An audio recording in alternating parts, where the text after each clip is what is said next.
Good morning, friends. Ann here. Got my cup of coffee, got the Word of God, and today's reading is from Mark chapter 4, verses 35 through 41.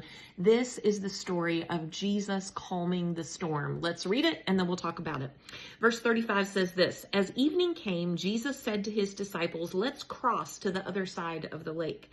So they took Jesus in the boat and started out, leaving the crowds behind, although other boats followed. But soon a fierce storm came up. High waves were breaking into the boat, and it began to fill with water. But Jesus was sleeping at the back of the boat with his head on a cushion. The disciples woke him up shouting, "Teacher, don't you care that we're going to drown?" When Jesus woke up, he rebuked the wind and said to the waves, "Silent, be still." Suddenly the wind stopped and there was a great calm. Then he asked them, "Why are you afraid? Do you still have no faith?" The disciples were absolutely terrified. "Who is this man?" they said to each other. "Even the wind and waves obey him." Friends, there is so much that we can get from this passage, so much that we can get from Jesus's presence in the storm and all that he did here in this miracle.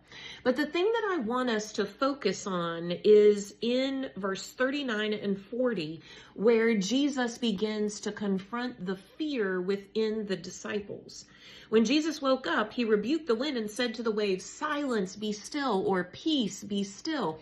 Jesus spoke his strength from his authority. He spoke to the wind and the waves and told them to be still. And in his strength, he was able to sleep peacefully in the middle of the storm. But the disciples were not able to be peaceful. Of course, they weren't able to rest. Someone had to maneuver the boat through all of the stuff that they were going through. But the disciples were filled with fear. Notice it says this: Then he asked them, "Why are you afraid? Do you still have no faith?" Friends, Jesus could sleep in the boat because of the strength that he had and the faith that he had in his own strength. He knew it was going to be fine. The disciples, however, could not rest. They couldn't even be at peace because they were following the fear that they had that was right in front of them. Friends, I just think about the time in my life when I have desired to rest, where I lay down and I sleep and I'm just exhausted and I'm out.